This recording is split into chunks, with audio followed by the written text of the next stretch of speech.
चोरी की घटना। एक रात बीरबल गहरी नींद में सो रहे थे। उनका घर साधारण तो नहीं था, लेकिन राजदरबार के सबसे महत्वपूर्ण मंत्री होने के बावजूद वे सादगी से रहते थे। उनका घर महल जैसा न होकर आम नागरिकों के घर जैसा था। लेकिन यह बात हर कोई जानता था कि बीरबल बादशाह अकबर के प्रिय थे और उनके पास मूल्यवान उपहार, सोना चांदी और अन्य कीमती वस्तुएं भी थीं। इसी रात अंधेरे में कुछ चोर उनके घर में घुस आए। चोरों ने बड़े ही चालाकी से उनके तिजोरी और अन्य बहुमूल्य सामान पर हाथ साफ किया। बिना कोई शोर किए उन्होंने सोने चांदी की वस्तुएं, कुछ सिक्के और अन्य मूल्यवान सामान चुरा लिया। सुबह जब बीरबल की आँख खुली तो उन्होंने देखा कि उनके कमरे की अलमारी खुली हुई थी। उनके बहुमूल्य सामान गायब थे और पूरे घर में कुछ अजीब सा सन्नाटा था। उन्होंने तुरंत अपने सेवकों को बुलाया और पूछा, क्या रात में किसी ने कुछ अजीब देखा? लेकिन किसी ने कुछ नहीं देखा था। चोर इतने चालाक थे कि बिना किसी को शक हुए सब कुछ चुरा ले गए। अध्याय 2। अकबर के दरबार में शिकायत। बीरबल ने सोचा कि यह मामला साधारण चोरी का नहीं है। यह कोई आम चोर नहीं था, बल्कि कोई ऐसा व्यक्ति था जो बीरबल के घर के बारे में अच्छी तरह जानता था। उन्होंने इस मामले को हल करने का निर्णय लिया। अगले दिन बीरबल सीधे अकबर के दरबार पहुँचे। उन्होंने बादशाह अकबर को सारा किस्सा सुनाया। अकबर को यह सुनकर आश्चर्य हुआ। उन्होंने कहा, बीरबल, यह कैसे हो सकता है? तुम्हारे जैसे बुद्धिमान व्यक्ति के घर चोरी हो गई और तुम्हें पता भी नहीं चला। दरबार में बैठे सभी मंत्री और दरबारी भी चौंक गए। कुछ लोग हंस भी पड़े, क्योंकि उन्हें यह मजाकिया लगा कि जो व्यक्ति अपनी चतुराई के लिए मशहूर है, वही चोरों के हाथों लुट गया।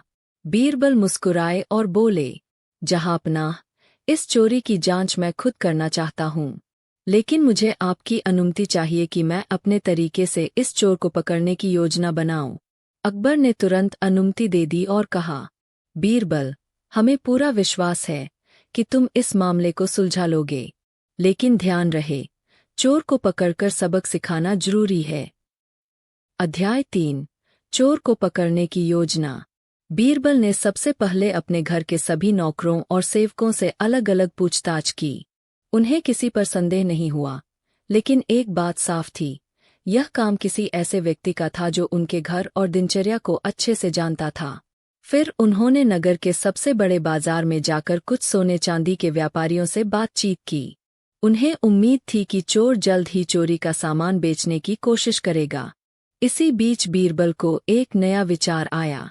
उन्होंने नगर में यह अफवाह फैला दी कि उनके पास एक ऐसा रहस्यमयी तेल है जो चोर के हाथ में पड़ते ही उसे काला कर देता है। यह खबर धीरे धीरे पूरे नगर में फैल गई और चोर के कानों तक भी पहुंच गई। अध्याय 4। चोर की घबराहट। चोर बहुत चालाक था, लेकिन जब उसने सुना कि बीरबल के पास ऐसा जादुई तेल है, तो वह डरने लगा। उसे लगने लगा कि अगर वह कहीं गया और किसी ने उसे पहचान लिया तो वह पकड़ा जाएगा। इधर बीरबल ने एक और चाल चली। उन्होंने यह घोषणा करवाई कि वे अपने घर से चोरी हुए सामान को खोजने के लिए एक विशेष अनुष्ठान करवाने वाले हैं। इस अनुष्ठान में जो भी चोर होगा, उसकी चोरी अपने आप उजागर हो जाएगी। इस घोषणा के बाद पूरे नगर में हलचल मच गई। अध्याय 5। बीरबल की योजना सफल।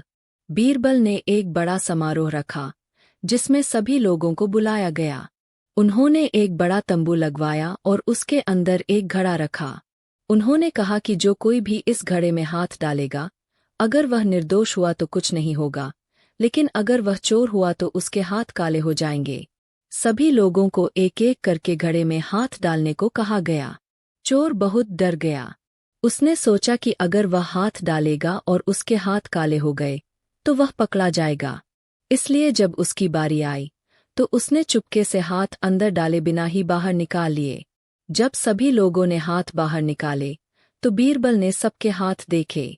चोर के हाथ बिल्कुल साफ थे, जबकि बाकी लोगों के हाथों में घड़े के अंदर लगे रंग का हल्का निशान था। बीरबल ने तुरंत चोर को पकड़ लिया और बादशाह अकबर के सामने पेश कर दिया। अध्याय 6। चोर को सजा और बीरबल की चतुराई की सराहना। बादशाह अकबर ने जब चोर को देखा तो हैरान रह गए। वह कोई और नहीं, बल्कि बीरबल के ही एक पुराने सेवक का परिचित था, जो पहले कई बार उनके घर आ चुका था और उनकी संपत्ति के बारे में जानता था। अकबर ने कड़क आवाज में कहा, तुमने बीरबल के घर चोरी करने की हिम्मत कैसे की? चोर ने कांपते हुए सब सच बता दिया। बादशाह ने आदेश दिया कि उसे कड़ी सजा दी जाए। बीरबल की बुद्धिमानी से सभी बहुत प्रभावित हुए। अकबर ने उनकी प्रशंसा की और कहा, बीरबल, तुम्हारी चतुराई हमेशा की तरह कमाल की रही। तुमने बिना किसी मारपीट या यातना के चोर को पकड़ लिया। यही कारण है कि मैं तुम पर सबसे अधिक भरोसा करता हूँ। निष्कर्ष: बीरबल की चतुराई और बुद्धिमानी ने एक बार फिर साबित कर दिया कि दिमाग की ताकत सबसे बड़ी होती है। बिना किसी हिंसा या जबरदस्ती के उन्होंने चोर को पकड़ने के लिए एक ऐसा तरीका अपनाया जिससे चोर खुद ब खुद पकड़ा गया। इस घटना के बाद पूरे नगर में बीरबल की प्रशंसा होने लगी और उनकी प्रसिद्धि और भी बढ़ गई। इस तरह बीरबल ने फिर से साबित कर दिया कि उनकी बुद्धिमत्ता के आगे कोई चालाक चोर भी नहीं टिक सकता। बीरबल के घर चोरी आगे की कहानी। बीरबल ने अपनी बुद्धिमत्ता से चोर को पकड़ लिया और बादशाह अकबर ने उसे उचित दंड देने का आदेश दिया। लेकिन क्या यह मामला यहीं खत्म हो गया? नहीं, इस चोरी के पीछे एक और बड़ा षड्यंत्र था जिसे अब बीरबल को सुलझाना था। अध्याय 7। चोर की सच्चाई सामने आई। जब चोर को जेल में डाल दिया गया तो बीरबल को अब भी कुछ सवाल परेशान कर रहे थे। उन्होंने सोचा, चोर को कैसे पता चला कि मेरे घर में इतना कीमती सामान है? वह तो मेरे नौकरों का परिचित था, लेकिन क्या यह साजिश केवल उसी की थी या कोई और भी इसमें शामिल था? बीरबल ने चोर से गुप्त तरीके से पूछताछ करने का निश्चय किया। उन्होंने जेलर को आदेश दिया कि वह चुपचाप कैदी को अलग कमरे में लाए। जब चोर को बीरबल के सामने लाया गया तो बीरबल ने मुस्कराते हुए कहा, अगर तुम मुझे सच बताओगे तो मैं तुम्हारी सजा कम करवाने की कोशिश कर सकता हूँ। चोर पहले तो डर गया, लेकिन जब उसे लगा कि अब छिपाने का कोई फायदा नहीं तो उसने सच्चाई बता दी। हुजूर, मैं अकेला नहीं था, एक और बड़ा आदमी इस साजिश के पीछे था। बीरबल चौकन्ने हो गए। उन्होंने पूछा, कौन है वह आदमी? चोर थोड़ा हिचकिचाया, लेकिन फिर धीरे धीरे उसने बताया, वह कोई और नहीं बल्कि दरबार का ही एक मंत्री है। उसने ही मुझे यह काम करने के लिए कहा था। अध्याय 8। मंत्री पर शक। बीरबल को गहरा झटका लगा। अकबर के दरबार में कई मंत्री थे, लेकिन किसी को बीरबल के खिलाफ षड्यंत्र रचते देखना हैरान करने वाला था। क्या कोई मंत्री मुझसे जलन रखता था? बीरबल ने सोचा। चोर ने आगे कहा, मुझे नहीं पता कि उसने ऐसा क्यों किया, लेकिन उसने कहा कि अगर मैं यह चोरी कर लूं तो वह मुझे दरबार में नौकरी दिलवाएगा और इनाम भी देगा। बीरबल को समझ आ गया कि यह मामला केवल चोरी का नहीं था, बल्कि किसी बड़े षड्यंत्र का हिस्सा था। अब सवाल था, वह मंत्री कौन था? अध्याय 9। असली गुनहगार की खोज। बीरबल ने चोर को चुप रहने का आदेश दिया और उसे वापस जेल भिजवा दिया। उन्होंने सोचा कि यदि वह तुरंत बादशाह अकबर को बताएंगे तो असली गुनहगार सतर्क हो सकता है। इसलिए बीरबल ने एक चाल चली। अगले दिन उन्होंने दरबार में ऐलान किया, जहांपनाह, चोरी के मामले में एक नया सुराग मिला है। मैं कुछ और जांच करना चाहता हूं और इसके लिए मुझे सभी मंत्रियों की सहायता चाहिए। अकबर ने हामी भर दी और बीरबल ने सभी मंत्रियों को बुलवाया। बीरबल ने दरबार में खड़े होकर कहा, हमारे पास एक नया जादुई तरल है। अगर असली गुनहगार इसे छुएगा तो उसका चेहरा लाल हो जाएगा। सभी मंत्री हैरान थे, लेकिन उनमें से एक, मंत्री केशवदास, घबरा गया। उसने अपना हाथ छिपाने की कोशिश की और इधर-उधर देखने लगा। बीरबल ने उसकी हरकत देख ली और समझ गए कि यही असली अपराधी है। अध्याय 10। गुनहगार बेनकाब। बीरबल ने अकबर से कहा, जहांपनाह, मुझे पूरा विश्वास है कि चोरी के पीछे यही मंत्री केशवदास है। अकबर ने क्रोध से कहा, केशवदास, क्या यह सच है? केशवदास घबरा गया, फिर भी बचने की कोशिश करते हुए बोला, नहीं, यह सरासर झूठ है। बीरबल ने मुस्कराकर कहा, अगर तुम निर्दोष हो तो इस जादुई तरल को छूने में कोई दिक्कत नहीं होनी चाहिए। अब केशवदास डर गया। उसने घबराकर कहा, बीरबल, मुझे माफ कर दो। यह सच है कि मैंने ही यह साजिश रची थी। पूरे दरबार में सन्नाटा छा गया। अकबर ने गुस्से से कहा, तुमने बीरबल के साथ यह विश्वासघात क्यों किया? केशवदास सिर झुकाकर बोला, जहांपनाह, मैं बीरबल से जलता था। वह हमेशा आपकी प्रशंसा पाते थे और मैं चाहता था कि उन्हें नीचा दिखाऊं। इसलिए मैंने चोरी की योजना बनाई, ताकि यह लगे कि बीरबल अपने ही घर की रक्षा नहीं कर सकते। बीरबल ने कहा, लेकिन सच्चाई हमेशा सामने आ ही जाती है। अकबर ने आदेश दिया कि मंत्री केशवदास को तुरंत बर्खास्त कर दिया जाए और उसे कड़ी सजा दी जाए। अध्याय 11 न्याय की जीत। अकबर ने बीरबल की ओर देखा और कहा, बीरबल, तुमने फिर साबित कर दिया कि तुम्हारी बुद्धिमानी के आगे कोई षड्यंत्र नहीं टिक सकता। बीरबल ने मुस्कराते हुए कहा, जहांपनाह, अपराधी कितना भी चालाक क्यों न हो, सच्चाई की रोशनी उसे बेनकाब कर ही देती है। दरबार में सभी मंत्रियों और दरबारियों ने बीरबल की प्रशंसा की। इसके बाद अकबर ने बीरबल को विशेष उपहार और सम्मान दिया और कहा, हम सौभाग्यशाली हैं कि हमारे पास तुम्हारे जैसा मंत्री है। बीरबल ने विनम्रता से सिर झुकाया और कहा, जहांपनाह, यह मेरा कर्तव्य था। निष्कर्ष। बीरबल ने अपनी बुद्धिमत्ता से न केवल चोर को पकड़ा, बल्कि उसके पीछे छिपे असली गुनहगार को भी बेनकाब किया। इस घटना के बाद दरबार में उनकी प्रतिष्ठा और भी बढ़ गई। सीख। सच्चाई कभी छिप नहीं सकती। जलन और ईर्ष्या इंसान को गलत रास्ते पर ले जाती है। चालाकी से नहीं, बल्कि सच्चाई से जीत मिलती है। इस तरह बीरबल की समझदारी ने फिर से साबित कर दिया कि वे केवल अकबर के प्रिय मंत्री ही नहीं, बल्कि न्याय और सत्य के रक्षक भी थे। बीरबल की खिचड़ी। एक बार की बात है, सर्दियों के मौसम में बादशाह अकबर अपने महल के बगीचे में टहल रहे थे। अचानक उन्होंने बीरबल से पूछा, अकबर, बीरबल, क्या कोई व्यक्ति पूरी रात ठंडे पानी में खड़ा रह सकता है? बीरबल, हाँ, जहांपनाह, यदि किसी के पास मजबूत इच्छाशक्ति हो तो वह कर सकता है। अकबर को यह बात अजीब लगी, इसलिए उन्होंने ऐलान किया कि अगर कोई व्यक्ति पूरी रात महल के पास स्थित ठंडे तालाब में खड़ा रहेगा तो उसे इनाम दिया जाएगा। एक गरीब आदमी इस चुनौती को स्वीकार करता है। वह सारी रात ठंडे पानी में खड़ा रहता है। सुबह होते ही उसे अकबर के दरबार में लाया जाता है। अकबर, तुमने पूरी रात ठंडे पानी में कैसे बिताई? आदमी, जहांपनाह, महल की ऊंची मीनार पर जलती हुई दीपक की लौ को देखकर मैं अपनी रात काट सका। अकबर को लगा कि आदमी ने दीपक की गर्मी लेकर रात बिताई है, इसलिए उन्होंने इनाम देने से मना कर दिया। आदमी बहुत दुखी होकर बीरबल के पास गया और अपनी व्यथा सुनाई। बीरबल ने उसे आश्वासन दिया और फिर अकबर को बिना कुछ कहे अपने घर भोजन पर बुलाया। अगले दिन अकबर बीरबल के घर गए। वहां उन्होंने देखा कि बीरबल ने खाना पकाने के लिए लकड़ियों के जलते हुए चूल्हे के ऊपर बहुत ऊंचाई पर एक हांडी लटका रखी थी। अकबर, बीरबल, इतनी ऊंचाई पर लटकी हांडी में खाना कैसे पकेगा? बीरबल, जहांपनाह, जैसे ठंडे तालाब में खड़े व्यक्ति को मीनार पर जलते दीपक से गर्मी मिल सकती है, वैसे ही इस हांडी में भी खाना पक सकता है। अकबर को अपनी गलती का एहसास हुआ और उन्होंने उस गरीब आदमी को इनाम देने का आदेश दिया। अकबर की शर्त और गरीब आदमी की परीक्षा। सर्दियों का मौसम था। कड़ाके की ठंड पड़ रही थी और चारों ओर कोहरा छाया हुआ था। बादशाह अकबर अपने महल के बागीचे में टहल रहे थे जब उन्होंने बीरबल से एक सवाल पूछा।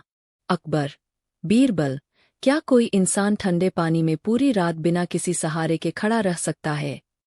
बीरबल, हाँ जहांपनाह, अगर उसकी इच्छाशक्ति मजबूत हो तो वह ऐसा कर सकता है। अकबर को यह बात अजीब लगी। उन्होंने कहा, अगर कोई ऐसा कर सके तो मैं उसे 1000 अशर्फिया इनाम में दूंगा। महल के पास ही एक गरीब आदमी रहता था जिसका नाम रामू था। वह बहुत ही ईमानदार और मेहनती व्यक्ति था, लेकिन गरीबी से जूझ रहा था।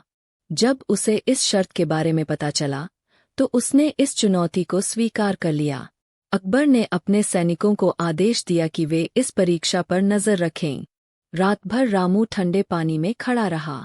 उसके हाथ पैर सुन्न हो गए, लेकिन उसने हिम्मत नहीं हारी। सुबह होते ही सैनिक रामू को अकबर के दरबार में ले गए। अकबर, तो बताओ, तुमने रात भर ठंड में कैसे बिताई? रामू, जहांपनाह, मैं बहुत ठंड में था, लेकिन महल की ऊंची मीनार पर जलते दीपक की लौ को देखकर हिम्मत बनाए रखी। अकबर ने तुरंत अपना निर्णय बदल दिया। तुम्हें दीपक की गर्मी मिली, इसका मतलब तुमने धोखा दिया। तुम्हें इनाम नहीं मिलेगा। रामू यह सुनकर हैरान रह गया। वह बहुत दुखी होकर दरबार से बाहर निकला और बीरबल के पास पहुंचा।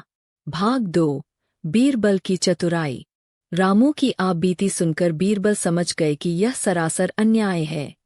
बीरबल ने तुरंत अकबर को बिना कुछ बताए अपने घर भोजन पर बुलाया। अगले दिन अकबर बीरबल के घर पहुंचे। जब उन्होंने देखा कि बीरबल ने खाना पकाने के लिए एक चूल्हे के ऊपर बहुत ऊंचाई पर एक हांडी टांग रखी थी, तो वे चौंक गए। अकबर, बीरबल, इतनी ऊंचाई पर लटकी हांडी में खाना कैसे पकेगा? बीरबल, मुस्कुराते हुए, जहांपनाह, जैसे मीनार के दीपक की गर्मी से रामू को राहत मिली, वैसे ही इस ऊंचाई पर लटकी हांडी में खाना पक जाएगा। अकबर को अपनी गलती का एहसास हुआ और उन्होंने रामू को 1000 अशर्फिया इनाम में देने का आदेश दिया। भाग 3, एक नई परीक्षा। रामू को इनाम मिल गया, लेकिन महल के कुछ दरबारियों को यह बात पसंद नहीं आई। खासतौर पर अकबर के एक दरबारी, खानजादा, को यह बिल्कुल अच्छा नहीं लगा। खानजादा बहुत चालाक और ईर्ष्यालु था। उसने मन ही मन सोचा, बीरबल हर बार अपनी चतुराई से जीत जाता है, लेकिन इस बार मैं उसे नीचा दिखाऊंगा। कुछ दिनों बाद खानजादा ने अकबर के सामने प्रस्ताव रखा, जहांपनाह, हमें यह देखना चाहिए कि बीरबल की बुद्धि सिर्फ चालाकी में ही काम करती है या न्याय के अन्य मामलों में भी। अकबर को यह प्रस्ताव अच्छा लगा। उन्होंने घोषणा की, कल सुबह बीरबल को एक नई चुनौती दी जाएगी। भाग 4, बीरबल के लिए एक मुश्किल फैसला। अगली सुबह दरबार में एक महिला आई। वह बहुत परेशान थी और रो रही थी। महिला, जहांपनाह, मेरे पति का कत्ल हो गया, लेकिन गुनहगार को कोई सजा नहीं मिल रही। अकबर ने बीरबल को बुलाया और कहा, अगर तुम वास्तव में न्यायप्रिय हो तो इस केस को हल करके दिखाओ। बीरबल ने महिला से पूछा, तुम्हें कैसे पता चला कि तुम्हारे पति का कत्ल हुआ है? महिला ने जवाब दिया, मेरे पति का शव नदी के किनारे मिला, लेकिन गांव के लोग कहते हैं कि यह एक दुर्घटना थी। बीरबल ने मामले की तह तक जाने का फैसला किया। वह घटना स्थल पर पहुंचे और कुछ सुराग इकट्ठे किए। भाग 5, बीरबल की जांच पड़ताल। बीरबल ने देखा कि शव के कपड़े सूखे थे, जबकि अगर कोई नदी में डूबता तो कपड़े गीले होते। इसके अलावा शव के पास ही कुछ घोड़े के पैरों के निशान थे, जिससे उन्हें अंदेशा हुआ कि मृतक को कहीं और मारा गया और फिर यहाँ लाकर रखा गया। बीरबल ने अपने गुप्तचरों को गांव में भेजा। जल्द ही पता चला कि मृतक की संपत्ति का वारिस उसका चचेरा भाई था, जिसे अचानक बहुत सारा धन मिल गया था। बीरबल ने उस व्यक्ति को दरबार में बुलवाया। भाग 6, गुनहगार की पहचान। बीरबल ने दरबार में सभी दरबारियों के सामने कहा, हम इस केस को हल करने के लिए एक विशेष प्रयोग करेंगे। उन्होंने एक पिंजरे में कबूतर रखा और कहा, जिसने यह कत्ल किया है, वह अगर इस कबूतर को छुएगा तो यह लाल हो जाएगा। सभी दरबारियों और गांव वालों ने कबूतर को छुआ, लेकिन जब मृतक के चचेरे भाई की बारी आई तो उसने कबूतर को छूने से इनकार कर दिया। बीरबल मुस्कुराए और बोले, यही असली कातिल है। दरअसल कबूतर पर कोई खास जादू नहीं था। बीरबल ने उसकी पूंछ पर हल्का सा कालिख लगाई थी। जो लोग निर्दोष थे, उन्होंने बेखौफ होकर उसे छू लिया, लेकिन असली गुनहगार डर के मारे पीछे हट गया। अकबर बीरबल की इस चतुराई से बहुत प्रभावित हुए और उन्होंने अपराधी को उचित सजा देने का आदेश दिया। भाग 7, बीरबल की जीत। इस पूरे घटनाक्रम के बाद अकबर ने दरबार में कहा, बीरबल सिर्फ मजाक करने वाले व्यक्ति नहीं है, बल्कि वे एक सच्चे न्यायाधीश भी है। बीरबल ने मुस्कुराकर कहा, जहांपनाह, हर समस्या का समाधान बुद्धि और धैर्य से किया जा सकता है। खानजादा, जिसने बीरबल को नीचा दिखाने की कोशिश की थी, अब खुद शर्मिंदा खड़ा था। रामू, जिसे पहले अन्याय का शिकार होना पड़ा था, अब खुश था कि उसे इंसाफ मिल गया। अकबर ने बीरबल को इनाम में कीमती मोतियों की माला दी और कहा, आज से मैं तुम्हें अपने दरबार का सर्वोत्तम मंत्री घोषित करता हूँ।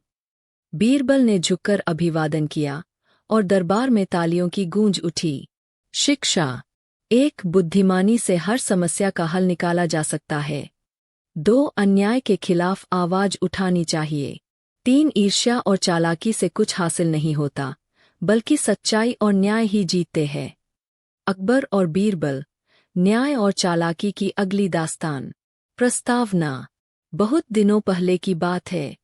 बादशाह अकबर के शासनकाल में न्याय, समृद्धि और बुद्धिमानी की जो गाथाएं रची गईं, उनमें से बीरबल की चतुराई और निष्पक्षता की कहानियां सर्वत्र प्रसिद्ध थीं।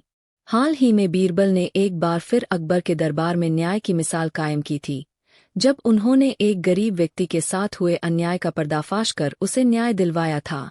लेकिन इसी समय महल और साम्राज्य के कुछ अंधेरे कोनों में एक नई साजिश रची जा रही थी। जब अकबर के खजाने से कीमती रत्न, सोने चांदी के सिक्के तथा अन्य मूल्यवान वस्तुएं अचानक गायब होने लगीं, तो दरबार में खलबली मच गई। बादशाह अकबर की आंखों में चिंता झलक रही थी। उन्होंने बीरबल को तुरंत इस गुत्थी को सुलझाने का आदेश दिया। इस घटना की तह में क्या राज छिपा है? कौन है जिसके हाथों से साम्राज्य का धन चोरी हो रहा है? ये सवाल पूरे दरबार में चर्चा का विषय बन गए। बीरबल ने ठंडे दिमाग और तेज दिमागी चालाकी से इस रहस्य की पड़ताल शुरू करने का निश्चय किया।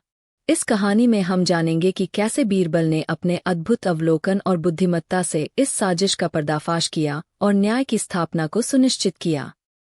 भाग 1, खजाने की चोरी और दरबार का उद्विग्न माहौल। 1.1 महल में पहली खलबली। एक सुहानी सुबह, जब सुनहरी किरणें महल के अंगनाई पर पड़ रही थीं, तब अचानक दरबार में शोर मच गया। दरबारियों और सैनिकों की फुसफुसाहटें एक अजीब सी घबराहट का एहसास करा रही थीं। अकबर ने अपने मुख्य खजांची से पूछा, बताओ, खजाने में क्या हुआ? खजांची कांपत हुए उत्तर दिया, जहांपनाह, पिछले कुछ दिनों से हमारे खजाने में से कीमती वस्तुएं, रत्न, सिक्के और कई अनमोल वस्तुएं गायब हो रही है। हमने इसकी जांच शुरू कर दी है, पर कोई ठोस सुराग नहीं मिला है। अकबर के चेहरे पर गहरी चिंता झलकने लगी। उनके मन में यह सवाल उमड़ने लगा कि क्या यह कोई साधारण चोर है या फिर कोई गुप्त साजिश। दरबार में माहौल अस्थिर हो गया और सभी की निगाहें अंतर्दृष्टि से भरपूर बीरबल की ओर मुड़ गईं। 1.2 बीरबल का संकल्प। अकबर ने घोषणा करते हुए कहा, बीरबल, तुम्हारी बुद्धिमत्ता और निष्पक्ष दृष्टि के चर्चे दूर दूर तक है। इस गुत्थी को सुलझाओ। मुझे विश्वास है कि तुम सच्चाई तक पहुंच ही जाओगे। बीरबल ने हल्की मुस्कान के साथ सिर झुकाया और बोले, जहांपनाह, न्याय के मार्ग में कठिनाइयां तो आती है, पर मैं सत्य को उजागर कर ही रहूंगा। उस रात बीरबल ने अपनी छोटी सी कक्ष में बैठकर सोच विचार किया।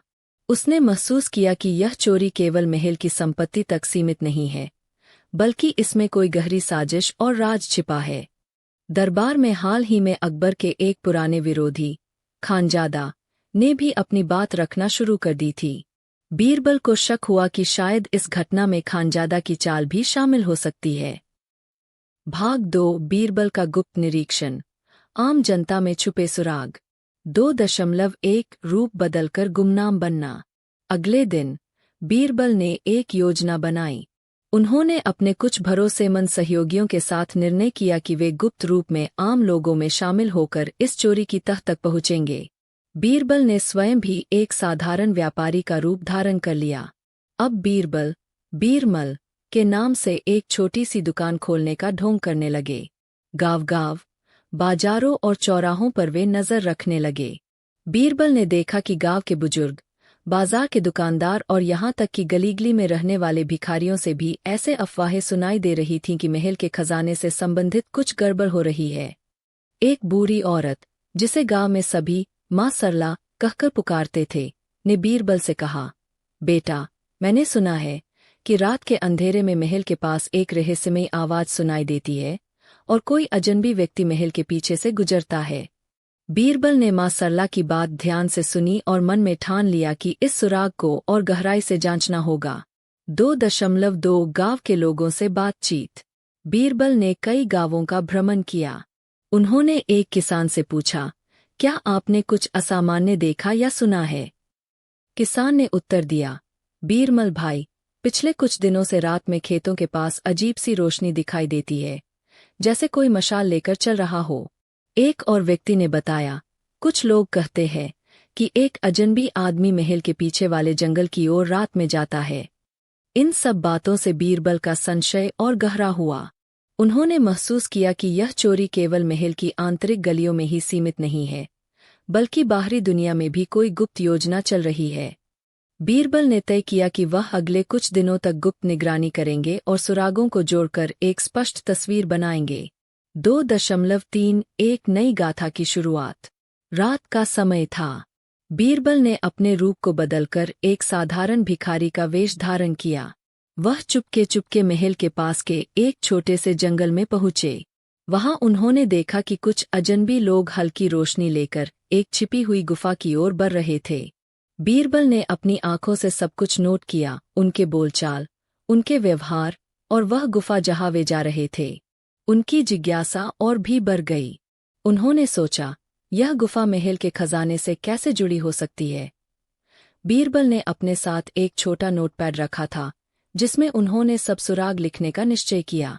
उस रात उन्होंने गुफा के बाहर छिपकर इंतजार किया और देखा कि गुफा के मुख्य द्वार के पास कुछ संदिग्ध व्यक्ति ही रुकते हैं।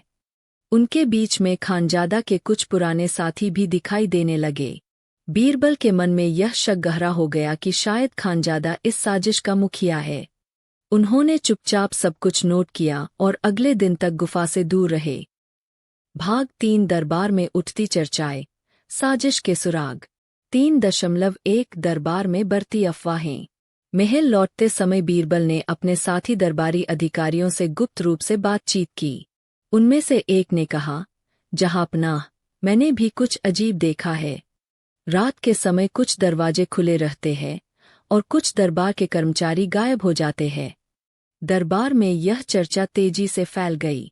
कुछ दरबारियों का मानना था कि यह चोरी महल के भीतर ही एक काला षड्यंत्र है। खासकर खानजादा, जो हमेशा अकबर के प्रति नकारात्मक विचार रखता था, ने खुलकर आरोप लगाया कि बीरबल की ही चालाकी के सामने अब वह कुछ भी छिपा नहीं सकता।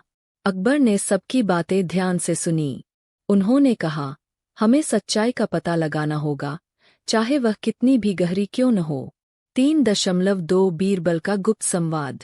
उस रात बीरबल ने अपने सबसे भरोसेमंद मंत्री तोमराम को बुलाया। बीरबल ने उन्हें अपने गुप्त निरीक्षण की जानकारी दी। तोमराम ने कहा, बीरबल जी, आपके द्वारा प्राप्त ये सुराग बहुत महत्वपूर्ण है। हमें सावधानी से आगे बढ़ना होगा, क्योंकि यदि खानजादा सच में इस साजिश में शामिल है, तो वह हमसे छुप नहीं पाएगा।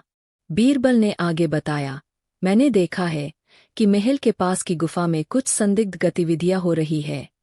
मुझे शक है कि वहां से खजाने के कुछ हिस्से चुराए जा रहे हैं। हमें एक ऐसे योजना बनानी होगी जिससे हम इन अपराधियों को पकड़ सकें। तोमराम ने मन में सोचा कि इस मोड़ पर बीरबल की चतुराई से कोई भी षड्यंत्र सफल नहीं हो सकता। दोनों ने तय किया कि अगले दिन रात में एक गुप्त जासूसी टीम बनाई जाएगी जो गुफा के अंदर जाकर और अधिक सुराग जुटाएगी। इस प्रकार दरबार में एक नई क्रांति की शुरुआत हुई। नए सदस्यों की सहभागिता से साम्राज्य में नवाचार और प्रगतिशील विचारों की बहार आ गई। भाग 8 आंतरिक सुधार और साम्राज्य की प्रगति। 8.1 प्रशासनिक सुधार की दिशा में कदम। बीरबल और निसर्गदत्त ने साम्राज्य के विभिन्न विभागों का निरीक्षण शुरू कर दिया। उन्होंने पाया कि कुछ विभागों में भ्रष्टाचार और अराजकता ने जड़ जमा ली थी। विशेष रूप से खजांची विभाग में कई मामलों में अनियमितताएं पाई गईं। उन्होंने तुरंत एक सुधार समिति का गठन किया और कहा, हमें यह सुनिश्चित करना होगा कि हमारे खजाने का हर पैसा सही हाथों में पहुंचे। यदि कोई धोखाधड़ी करता है, तो उसे कठोर दंड मिलेगा। समिति ने कई सुधारात्मक कदम उठाए। कर्मचारियों के रिकॉर्ड को पुनः जांचा गया। कंप्यूटर के बजाय पुराने पंजीकरण पुस्तकों की जांच की गई और एक नई पारदर्शिता व्यवस्था लागू की गई। 8.2 जनता के बीच विश्वास की बहाली। साम्राज्य में दरबार के बाहर भी एक नई चेतना फैल गई थी। लोगों ने महसूस किया कि अब उनके न्याय के लिए कोई सच्चा प्रहरी है। गाँव-गाँव में बीरबल की बुद्धिमत्ता और उनके द्वारा न्याय दिलाने की कहानियां सुनाई देने लगीं। एक गांव में एक बूढ़े व्यक्ति ने कहा, हमारे बीरबल ने तो हमारे बीच सत्य और न्याय का दीप प्रज्वलित कर दिया है। इसी बीच कई स्कूल, पुस्तकालय और सांस्कृतिक केंद्र खोले जाने लगे, जहां लोगों को शिक्षा और कला से जोड़ने का प्रयास किया गया। अकबर ने भी इस परिवर्तन को देख मुस्कुराते हुए कहा, जब जनता में विश्वास होगा तभी हमारा साम्राज्य वास्तव में मजबूत होगा। 8.3 चुनौतियों का सामना और सीख। बदलते समय के साथ साम्राज्य में नई चुनौतियां भी उत्पन्न हुईं। कुछ पुराने विरोधियों ने फिर से अपनी चालें चलनी शुरू कर दीं। एक बार फिर से कुछ उच्च पदस्थ अधिकारियों के बीच फूटपुट होने लगी, लेकिन इस बार बीरबल ने अपनी सूझबूझ से हर चुनौती का सामना किया। एक दिन बीरबल ने अपने करीबी साथियों से कहा, हमें यह याद रखना चाहिए कि न्याय और सच्चाई कभी छिप नहीं सकती। चाहे कितनी भी मुश्किल घड़ी क्यों न आ जाए, हमें अपने विश्वास को कायम रखना होगा। उनकी यह बात दरबार में सभी के लिए एक प्रेरणा बन गई। हर नए संकट के साथ बीरबल और उनके सहयोगियों ने सामूहिक प्रयास से समाधान निकाला, जिससे साम्राज्य में सदैव शांति और समृद्धि बनी रही। भाग 9 आखिरी अध्याय, सत्य का विजय और नई शुरुआत। 9.1 अंतिम षड्यंत्र का पर्दाफाश। समय के साथ दरबार में एक आखिरी बड़ा षड्यंत्र सामने आया। एक दिन अचानक महल के बाहर एक अजीब घटना घटी।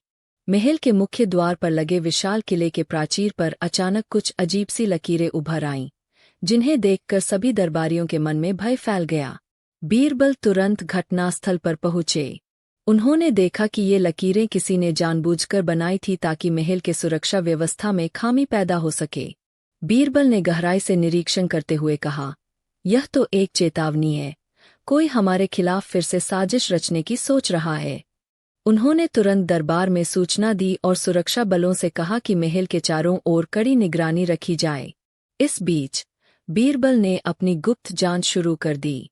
उन्होंने पाया कि इन लकीरों के पीछे एक और अज्ञात हस्ती छिपी हुई थी, जिसका नाम दरबार में पहले कभी नहीं सुना गया था।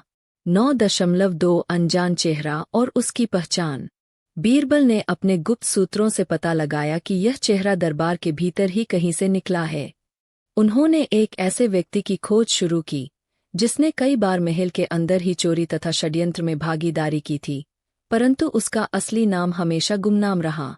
कुछ दिनों की गहन जांच के बाद बीरबल को पता चला कि यह व्यक्ति रघुपति नाम से जाना जाता था। रघुपति एक चालाक और धूर्त व्यक्ति था, जिसने कई बार अपनी सूझबूझ से दरबार में अनदेखे काम किए थे। अब बीरबल ने ठान लिया था कि रघुपति की साजिश का भी पर्दाफाश करना है। बीरबल ने एक रात गुप्त रूप से रघुपति के पीछे लगे और उसकी चालों का निरीक्षण किया। रघुपति किसी गुप्त बैठक में अन्य संदिग्धों के साथ मौजूद था और उन्होंने महल के सुरक्षा व्यवस्था में खामी पैदा करने का नारा दिया। बीरबल ने सब कुछ ध्यान से नोट कर लिया। 9.3 न्याय का अंतिम युद्ध। अगले दिन जब दरबार में सुबह की पहली किरणें फैल रही थीं, तब बीरबल ने सारे एकत्रित साक्ष्यों को लेकर अकबर के समक्ष उपस्थिति दी। उन्होंने कहा, जहांपनाह, यह साक्ष्य केवल खानजादा या किसी पुराने दुश्मन की नहीं, बल्कि रघुपति की साजिश को सिद्ध करते हैं। दरबार में उपस्थित सभी ने ध्यान से सुना। अकबर ने गहरी सांस ली और बोले, अब हमारे साम्राज्य में विश्वास की नींव को फिर से हिला नहीं जा सकता। हमें इस षड्यंत्र को जड़ से उखाड़ फेंकना होगा। बीरबल ने तुरंत आदेश दिया कि रघुपति और उसके सहयोगियों को पकड़कर कठोर दंड दिया जाए। सुरक्षा बलों ने तत्काल कार्रवाई करते हुए रघुपति को गिरफ्तार कर लिया। उस पर महल में कई आरोप लगाए गए, चोरी, षड्यंत्र रचना और महल की सुरक्षा में खामी पैदा करना। दरबार में रघुपति के खिलाफ सबूत इतने ठोस थे कि कोई भी उसके बचाव की दलील नहीं दे सका। अकबर ने गुस्से में कहा, इसने हमारे साम्राज्य को धोखा देने की हिम्मत की है। अब इसे सख्त सजा मिलेगी। बीरबल ने शांत स्वर में बताया, जहांपनाह, यह साजिश अब समाप्त हो चुकी है। न्याय ने अपना वास किया है। 9.4 नई सुबह, नया संदेश। रघुपति की सजा सुनाई जाने के बाद दरबार में फिर से शांति और संतोष का माहौल लौट आया।